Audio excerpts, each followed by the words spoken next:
med spa world. They're like, what kind of memberships can I implement? And I'm like, girl, let me tell you, there's all types. You could do beauty banks, you could do voucher based, you could do discounts on services, and they just get like perks.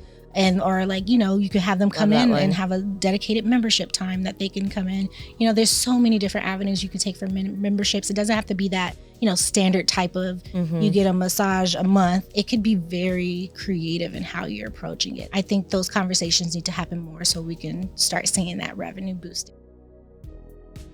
Jozlyn Miller knows what it takes to create a 5-star client experience, and she spent over 16 years proving it. She started at the front desk of the award-winning Terranea Resort Spa and worked her way up to lead operations, mastering how to keep luxury clients loyal. Now, as Boulevard's manager of education, she teaches businesses how to do the same. In this episode, Jozlyn shares why client experience is your most powerful revenue driver, what today's clients actually expect, and how to deliver service so good they can't stop talking about it. If you're ready to turn one-time visits into lifelong relationships, this one's for you.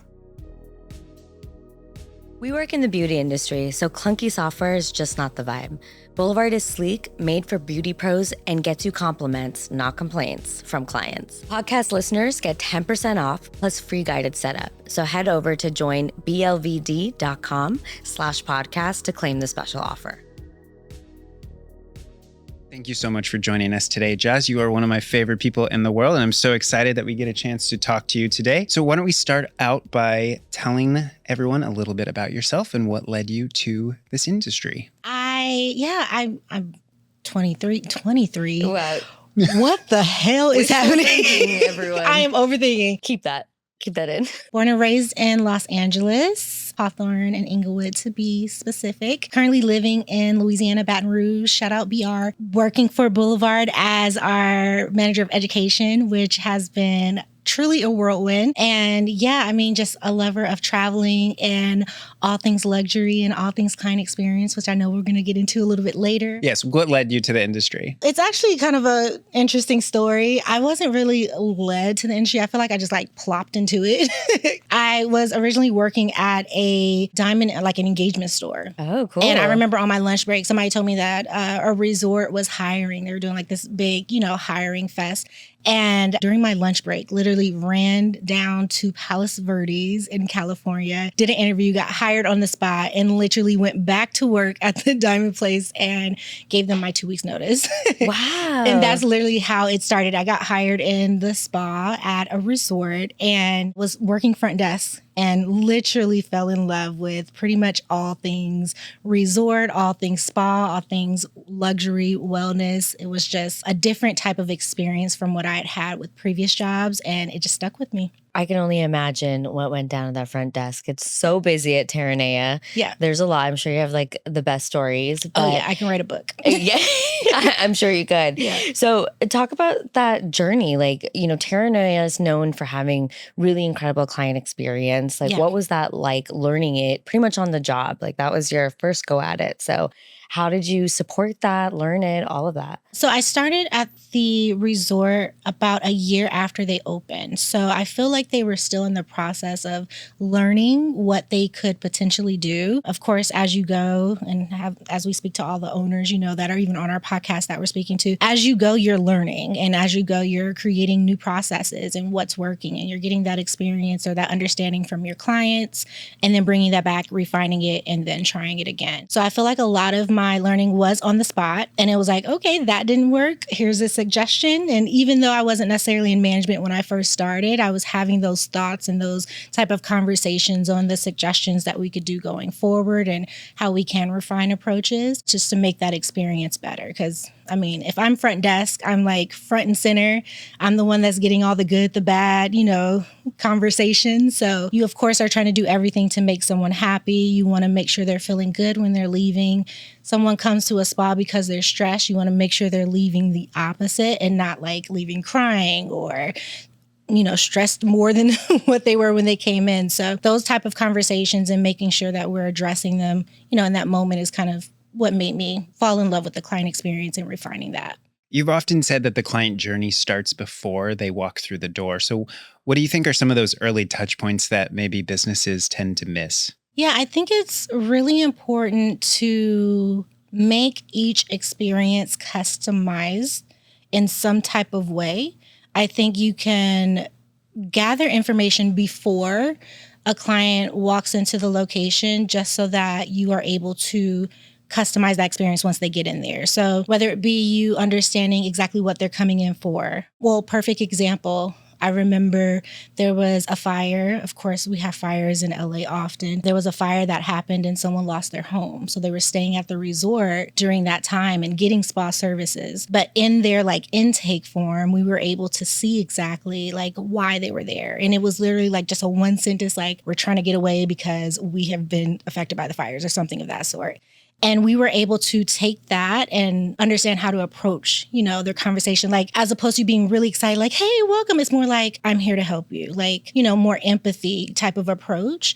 And I think with that and those type of experiences and being able to customize it that way, it shows that you really care. It shows that you're reading, you're understanding why they're coming in, and you're able to kind of customize it to make it feel like, you really care about taking care of them essentially during that time. Yeah, that's such an important part. I remember way back when you and I worked on a blog together about some people coming to spas to seek solace. Right. It's not always like I'm party. Going out in town, need a blowout or need this, or like there might be some real like rest and restoration that are like happening. Yeah. So. I mean, you would have people coming like grieving because they just went through a death, or it could be anything, literally. And I think that that's part of the wellness experience. Like, you're able to go and kind of let go. I think being able to get massages and facials and just body services in general, it's going to do specific things to you. I'm not sure if you guys have had Reiki. Oh, yeah. Right? Like, it's an experience. It really does something to you. So I think that's part of the reason spas are so important, because you are able to go for the fun bachelorette getaway, but also you're there to get that release of just whatever is going on in you so that you can like have a fresh mind. You can start over when you go back into the crazy world, Definitely. Power of touch. Yeah. Power of touch. So interesting meeting people where they are, because you have no idea what somebody is going through. Yeah. Being able to tap into that. Yeah. And that's exactly why that's part of one of the things that I would mention for the beginning, experiences before someone were to come into the location. Being able to get that information is going to be A+ for like the next client, part of that client journey, and making sure it's just A+ across the board, Yeah, the little details. It's the little baby details that will make the whole experience just a ton better for someone. So clients today are very sophisticated, right? They know a lot more than they did 10, even like 20 years ago. They have everything on social media. And I think they are really mindful about like where they go and where they spend their money. So in 2025, like, what kind of expectations can we expect from clients, and how do we exceed those? Yes. So I think that just where everyone is right now within the world, if there's any extra money being spent on anything that's self-care related, as an owner, I am, one, grateful, because I'm like, yeah, you're giving me your monies. I love that. But with that, I'm going to make sure that the experience is elevated just because they are expecting it to be. I think that one of the things that we see a lot on social media is talking about different type of experiences and that you can do to heighten like the overall service that's being provided, whether it be hair, spa, med spa. I think everyone is at this level of like an elite service needs to be provided. And in addition to that, it also needs to be the client experience is A+. And I think that if one's missing, it can work for you, but it's not going to help with retention in total. I think you have to have both in order for someone to say, you know what, I'm going to come back. Because if one's missing, that's what they're going to remember. You can have an A+ service, but have a horrible client experience. And I'm still going to be like, no, it's not happening. I'm not going back. Or it could be the opposite way around. So I think as an owner, it's something that you want to focus on, making sure both of those, and they're very different. Like, you want to make sure that client, of course you have your services that you're providing. And with that, that's your skill. That's like studying it and making sure you're perfecting that skill. But with client experience, you should basically give the same attention to that so that you can make sure everybody is, on it and giving that luxury experience. I said experience way too many times, bro. And you keep saying luxury a lot. And luxury. Okay. You're so luxurious. I would love to talk a little bit more about like when the client experience begins, because I think we've all said it. Like, I've heard you up on stage being a speaker, like at events and all of that good stuff. And you talk about it really starting before someone comes in. Can you dive deep on that one? I know we touched on it a little bit earlier, certain type of intakes or questions to ask beforehand. beforehand. I think even before that, it would definitely be the booking experience. Not sure. I mean, I'm sure everyone that is listening to the podcast has had some type of, online booking experience that's been stellar versus like, you're worried if you should even go anymore because of too difficult. Yeah. Right, exactly. Or it's just too much, or it's asking for you to log in, or it's little things that could turn people off. So I think being able to capture the perfect online booking experience, whether it be them clicking from your social media, whether it be, going directly to your website, I think that has to be at a top-notch experience in order for you to then, get them in the door and understand what they should expect after because of like the branding that you have and how easy it is. If you have that, then they'll know that they're going to essentially be taken care of once they get into your business. I also think that one thing that we always talk about is the type of services you're offering, how you're explaining them, how the descriptions are added. If you have add-ons readily available, if you could choose exactly like who you want to be paired with, or if you don't know, how easy it is to find someone. I think all those little details makes the full booking online experience what it needs to be. And if it's done well, it's going to, set them up for success on that next step of the client journey. Yeah, there's like nothing more frustrating than like, I know when I'm like scrolling through social media or see something on TV, get an idea in my head, and I'm like, I'm going to book an appointment. Yeah. And if I can't get to that, like, appointment booked, like I'm not satisfied, that I'm like probably not going to go back to that particular business if it doesn't like hit all those points. I hate that like about myself, but like I'm not going to pick up a phone to call someone. I'm not either. Like it's easier doing everything electronically. You want to go digital. You want to be able to like make it easy enough to do it digitally and not have to call anybody. So completely understand that. Yeah, if you can like Amazon or Uber Eats something super quick, like, we're very transactional in that way where we want to get to that like empty cart. We made it happen, moving on, ready to go. And it's funny you say that because now that I'm thinking about it, yes, you do have the generations. I feel like millennials, Gen Zs, those are the ones that want that quick Uber Eats, type of access. But then you also have the ones that still like to call in to book or that are just used to that experience. So I guess we could say the online booking experience is important, but also your front desk team does need to know if someone does call, exactly like to give that same experience and kind of make it so that it's equal or equating to whatever that online booking experience is like. Yeah. Just as consistent. Exactly. Yeah. This ad is brought to you by Boulevard, the beauty industry's most loved client experience platform. Sign up and see how easy switching software can be. Onboarding is simple, supportive, and actually kind of fun. Today's listeners can get 10% off and get free guided setup. Simply head on over to joinblvd.com/podcast to book a demo and get started. You're very passionate about blending innovation and tradition. What are some smart ways that you've seen businesses use technology to enhance, not replace, the human side of services? That is a good question. I kind of want to start off with like the understanding of where I came from to help answer this question. So when I was at managing my spa, the experience was a lot different because of the type of programs and systems we were using. Honestly, when I saw Boulevard, I remember the day I got a demo. I think it was from you, Shanalie.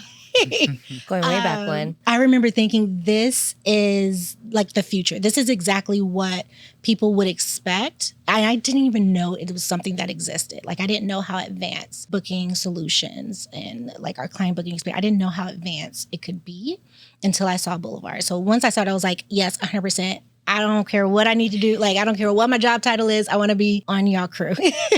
But with that, it's opened my eyes to so many different aspects of like how we can enhance that experience and make just even the operations easier for owners and front desk team members and service providers.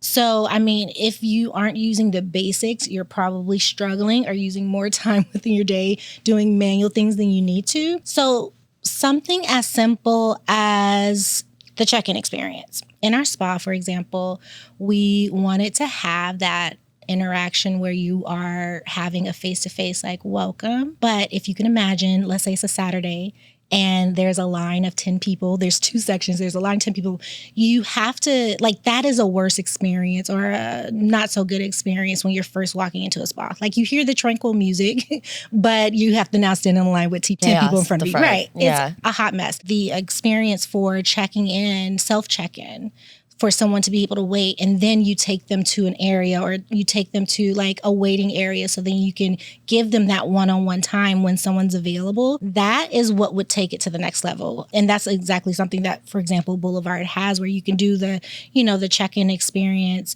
boop, boop, boop, and then you go on about your day so that you can then get checked in properly, be taken to the lounge so you can get your locker and all that good stuff. So I think being able to add the technology portion to it at the beginning for that check-in for a client definitely helps with the overall experience. And I remember thinking at first when I saw it, I'm going to be 100% transparent, I was thinking, Forbes rating wouldn't necessarily like this, because we were very much trying to get like a 5-star Forbes rating at the spa. And they want that face-to-face interaction, but they also want to make sure there's no line. So it's like, how do you do that? How do you make that possible? And with technology where you're able to have that iPad so that you do the self-check-in, that would help. Like you would get that rating basically because of that experience. Right, because people immediately get the alerts that their client's there. So it's like within seconds. Right, within seconds. Someone's up there handling you. Exactly. Right? Yeah, I know what you mean. Sometimes there's like this like fine line of like, oh, this needs to be technology or I don't feel looked after. And then, oh, this needs to be human, yes, or I don't feel looked after. And there's a balance for sure. Totally. You just have to find that balance and find a solution that works for you to help with that. Because it needs to be both if you're going to be, better than the next one. Yeah, if you're going to be successful. I hear you. Exactly. Day to day, you talk to a lot of owners and managers across the industry. What would you say are some of the common mistakes you're seeing when it comes to client experience? And how can our listeners avoid some of those? I think that there's a lot of people that think it's going to be successfully rolled out without necessarily like putting a plan in place of like making sure that it's executed well. I think that the expectations are really high for rolling out something to a service provider or a front desk person, and not giving them that concrete training that goes along with it, whether it be the experience for, upselling a service to someone or experience, or even like upselling a membership to someone, like you can say, I have an incentive for you to sell, 10 memberships and you get this, bonus, but are you teaching them how to do the upsell? Are you showing the value and like showing them how to hint at that value? And what would you use for your keywords to make that happen? I think that if you pair every single thing that you're rolling out that's going to enhance the client experience in some type of way, definitely education needs to be part of that, as well as role playing in some way to make sure that it's sounding exactly how you want it to sound, because that's going to be like the golden point. No one is able to there are probably some people that are able to sell to anybody. Some people are born with it, but there's a lot that are not born with it. It's something you can learn, It's something you can easily pick up if you have that education behind it, if you have that understanding of the value behind it. That's the way to sell it. It's not supposed to be, we always say, like a car salesman type of energy. It's supposed to be more of an educational experience. And if I'm educated on something and I see that it's going to enhance the experience after I leave a location, then you pretty much have me bought in, because I want to maintain that level of feeling that I'm paying for at that moment, whether it be a massage, a facial, and like the skincare that I'm using after, or a hair service and like the type of product I'm putting in my hair after. Like you're wanting to maintain that, and people are spending a lot of money on that. So you just have to have it come from that educational standpoint in order to get that full experience going. Yeah, that's so smart. I feel like business owners or managers are always rolling out new initiatives or incentives without giving people the tools to like actually complete those incentives. And then they wonder why, like, oh, it's just not working. It doesn't work at my business. It's not the right thing. Right. Which is it's the training. You got to train them on it. Absolutely. Yeah. So I think when you mention like, what am I hearing a lot of, I do feel like there are owners that will essentially do that. It's like, okay, well, did you train them? Like, are they even like a rollout of switching over to Boulevard? It's like, did they look at the videos? Because it's part of a process. Everything's part of a process, and you want to make sure everyone's feeling comfortable with it. Yeah. Education goes hand in hand with anything new. Like I feel like we got to remove like this idea of like, we're selling. I mean, that's what we are doing like fundamentally, but like we're actually educating, right? We're teaching people like what to do, how to do it. And that comes with even rolling out the initiatives. It's the same thing there. Exactly. So it's the easiest way to get someone bought in, I think, Yeah. So for like managers and owners listening in that want to elevate their client experience, like how do you approach teaching that? Like it feels so nuanced. and almost like abstract, right? Like it's very easy to, what I think is good might not be the same for Daniel. So how do you really lay that out for either like a new team member, a new manager, somebody who needs to learn this? Like how could they approach that? That's a good question. I think it depends on, like, your team, right? You know exactly how they learn. As an owner, it's going to be important to understand the overall, like if you're rolling something out, of course, you'll want to make sure you're refining if you are getting feedback from your team. You also know your team and how they learn. So, of course, that might look different from one group to another, depending on like if you're doing it by department, if you're doing it by specific, services that are being provided, senior level versus, junior level. It could look different for each individual. So I think is first understanding your team, understanding what they're comfortable with, and then rolling out a process. I did want to point that out first. Now, when it comes to rolling out something different, let's say we're looking at the client experience, of course, and we're looking at implementing how to approach, I'm going to use add-ons again as an example, how to approach add-ons when you're checking in. The first thing I'm going to do is get my team's thoughts, kind of like their gears going, right? I want to know what you think would pair well with this specific service, because one, that's letting me know if they know the service menu well enough and to see how they would approach it. And then of course, refine from there. If they pick something that I wouldn't necessarily, pair with a massage or that facial, then I would say I'm choosing this because of this reason, so that it can be kind of the learning experience, but you get there, thinking first. And then from that, I say, like I said, with the role playing, I think it's important just so you can give different avenues of where a conversation should go. And that way they're prepared with pretty much anything that's hit, like whatever the customer says to you or the client says to you.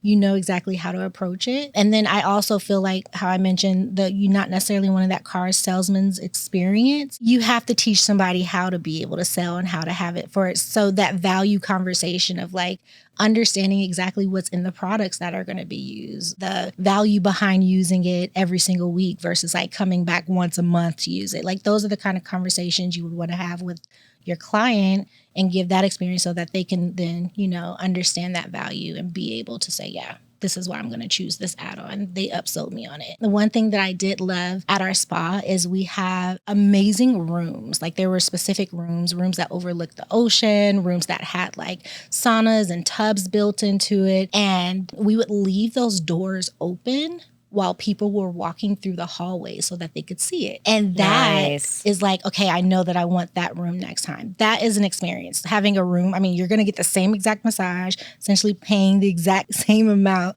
but you would have to pay more for that room as that add-on. So almost like upselling them on just like walking by, seeing it, being like, yes, I want that. So something that you don't even have to train the team on. It's just like leave the door open so that they can see it when they're done with their service. And those are like the little things that you want to think of as an owner, just to be like, how can I enhance the experience, no matter if it's like coming from an actual staff member or just from the ambiance that's in the actual, spa. Right. Sometimes just seeing it goes just a long seeing way, like knowing it's available. It's like the senses, like even smelling it. Right. Like if I smell something, I'm like, ooh, what's that? Right. That is going to be an experience. So yeah, those are the little things to just make sure everything is just A+. Yeah. So smart. I remember one time when we were still in salon at this time managing, and there was a client who was checking out and she received like an add-on treatment. She was like talking about it as we were checking her out. The client behind her was like, what's that treatment she was talking about? Like she hadn't heard of it, and it was a missed opportunity. And then we're like, you know what, let's book you next time. So we were able to like pick it up on the back end, which was great. But yeah, sometimes just like that little exposure that doesn't even have to do with like hey, let me pitch you on this, right? Goes a long way. It's all in the way you present it, I feel like, yeah. Yeah, totally. Yeah. Let's talk about some changes someone can make. So let's say they feel like their client experience has some weak points. Like what are some simple changes that folks could maybe like turn around and implement this week, this month, this year? We can start from the beginning. I think always looking at your menu and making like you don't have to stick with the same service menu. Or if you have that base service menu, having those seasonal options, I feel like are always like the little goodies that you can get each quarter, let's say. So that's something I would always look at. And then I would introduce new products, and that would then introduce new product lines to sell for retail that can kind of boost your revenue for that specific, quarter. You also want to make sure that you're looking at as many things digital as possible. So looking at forms and how you're doing intake forms, maybe some charting if you have charting. All of that, of course, needs to be digital and living within an easy place to access so that you can easily reference back to it. We had a rule that everyone that booked an appointment had to have a note of some sort. So, and that could be a note of, something that you heard during your conversation on the phone with them, or something that you remembered the last time you spoke with them, and you want to make sure we're picking up that information when they come back in. Something has to have a note. And again, that rolls into that customization or that customizable experience. You're able to use that note when they're checking in so that they know that we're communicating as an internal team and we care about whatever you're telling us. Like, we want to know how your dog is doing or whatever the case may be. We're like, where's Fluffy? Why is he not here with you? Whatever the case may be. Having that note is going to be just that extra step to make sure we're, touching every aspect of that conversation that we had. And then I would also say making sure that you are doing memberships, some type of membership and package or series within your business. I feel like there are a lot of businesses that the majority of people that I speak with are saying like, yeah, I would love to do a membership, but I haven't had the time to look into it. I haven't had the time to roll it out yet. I have to think about it too much. When honestly, it's not that much work. It's not as difficult as people are making it. I think they're a little hesitant with approaching it because they don't necessarily haven't used it with their older system that they may have been using. And one of the things I love about Boulevard is the ease of our memberships and packages and how you sell them and how it automatically reoccurs. Like, those are the things where your technology can then pick up the hard work and you don't have to do the manual behind it. So I think that is something, if you're not doing memberships, if you're not doing packages within your business, you definitely want to tap into that, because that's that automated revenue that you're going to be getting every single month. Even if they don't show up for the month, you're still going to get, that's kind of bad to say, but you're still going to get that revenue, right? It's like a good retention model. It's a very good retention model. And I think it's just underutilized right now. So no matter what the vertical you are in, you can definitely implement some type of membership, and especially package that you're selling to your clients. Yeah, that's some low-hanging fruit. Totally. Oh, yeah.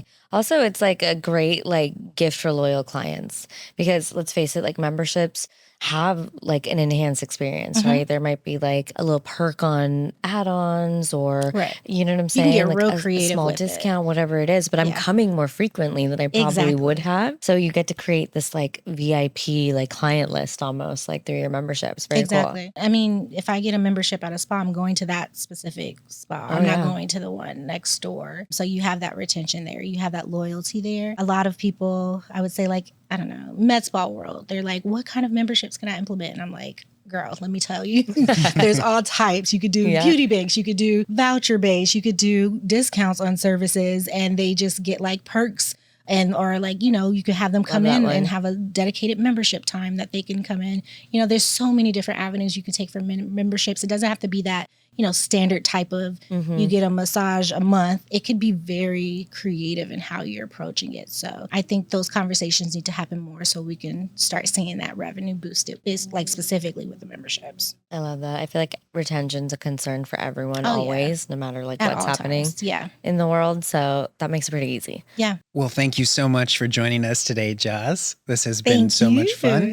Do you have any final thoughts or advice for our listeners? Final thoughts. Yeah, I would say that if you were not aware that Boulevard had an education team, we are a small but mighty team, all of industry experts. We all come from the industry in some form or facet. And we are there for anything that you essentially need when it comes to advanced training opportunities. If you just need some consulting on specific, what are other businesses doing that are in your field, we love to have those conversations. We've been in your shoes. We understand exactly what you're going through. And that's my happy place, as well as all the other education managers on the team. So if you were not aware of the education team, I did want to point that out so you know exactly that you have that support here at Boulevard. And how can they find you? Yes, you can reach us on our Academy site at academy.joinblvd.com. And within that, there's a tab for advanced training. So click on that, submit, a quick little survey that we take, and we'll reach out to you momentarily after that. Well, thank you so much, Joss. This was so fun getting to pick your brain and talk all things client experience. Loved it. Loved every moment of it. Are you a beauty pro who loves what you do, but not the admin part? Boulevard's got you. From seamless online bookings to streamlined workflows and built-in revenue boosters, Boulevard is the easy-to-use platform that works as beautifully as you do. For tuning in to today's podcast, you can save 10% off and get free guided setup. Head to joinblvd.com/podcast to learn more and get started.